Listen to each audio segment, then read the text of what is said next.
All right, last video here, this 11 through 18, I think it is, they all go together.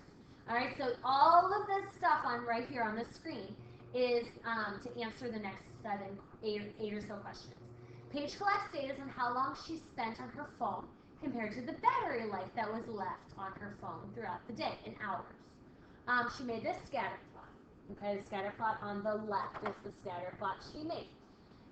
11 says which line, so if I look over here, which line best fits the data? All right, so Paige has three options. She has A, which is pink. Here's A. B, which is kind of orangey.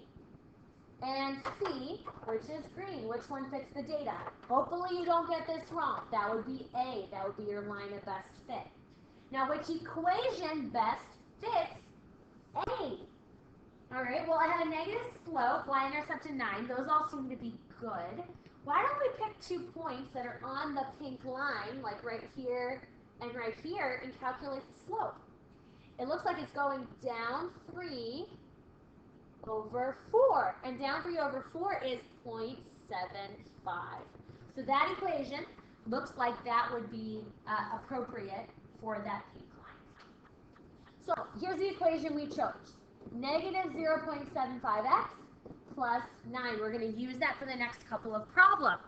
So for 13, it says use that equation to predict the battery life after 3.6 hours.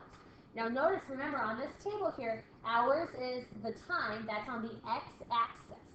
So if I tell you 3.6 hours of phone use, I'm going to put 3.6 in for x.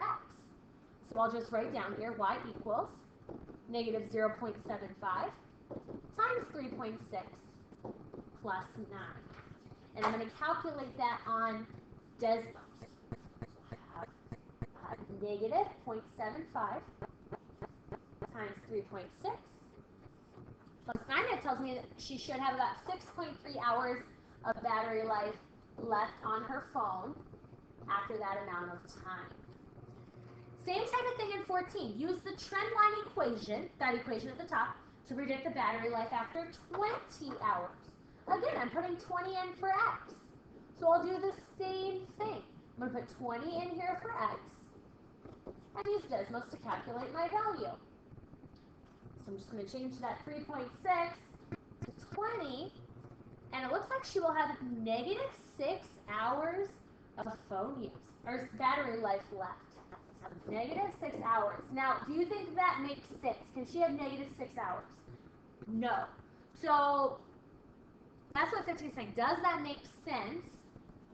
No. She can't have negative hours of phone life.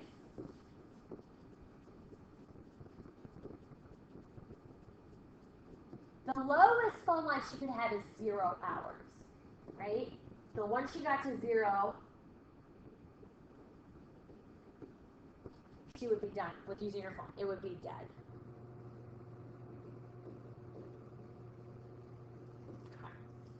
Almost there. 16. What's the best interpretation of the slope? Remember, your equation was this. So what does that 0.75? You got to know that that is the slope here. What does that mean? So it says each 1 hour of time spent on her phone, the battery life increased. Oh, that doesn't seem right, because even look at your graph here. The line's going down. So the battery life is not increasing. I don't even have to finish saying that sentence. I know the battery life is not going up. For every 1 hour of time spent on the phone, her battery life decreased by 0.75 hours. That seems okay. And every 0.75 hours, the phone life decreased by 1. That's backwards of what we want. We want to say every 1 hour, her phone went down in battery life by 0.75 hours. All right, number 17. What is the best interpretation of the y-intercept? That's 9. Remember, y-intercept is your starting amount, and that's always where x equals 0. Remember, x here was hours. So when the time spent on our phone is 0 hours, the predicted battery life is 9. And when the time spent on our phone is 9 hours, the battery life is 20. Well, the answer is A, but let me show you why on the graph here. If I look at this graph, I can tell just by looking at the picture. At 0 hours, which is right here, 0's right here. That's okay. The predicted is 9. That looks like it fits the data. If I go out to 9 hours, it says it predicted to have a 0, and that does not seem to fit the data point up there. So I want the one that's at 0 hours. Oops. Here we go. 9 hours left. Finally, Paige wants to turn her phone off when she has 15 minutes on her phone remaining, just to make sure in case she has an emergency that there's some juice left to call. According to the trend line, how long can she spend on her phone before she needs to turn it off? Now, here's a hint for you. We're measuring time in hours here. 15 minutes is only a fraction of an hour. That is 1/4. 15 minutes is 1/4 of an hour. So we're going to use that 1/4 as our value of y here, not 15. Now the reason I'm using it as y, because that is what we're measuring the phone life in, not batteries, or I'm sorry, not hours used. The y-axis represents the battery life. I want to know, when do I have 0.15 hours left of battery life? So I'm going to set up an equation here. 1/4 equals, and then you do your equation. And I have to solve that for x. X is the number of hours on your phone. So I'm going to subtract 9 from both sides. And let's see, 1/4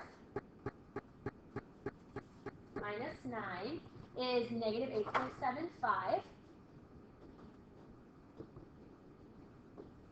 And then divide by 0.75.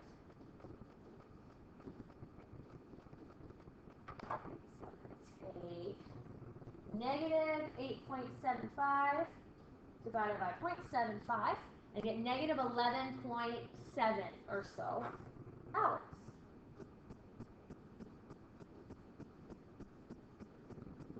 And there you go.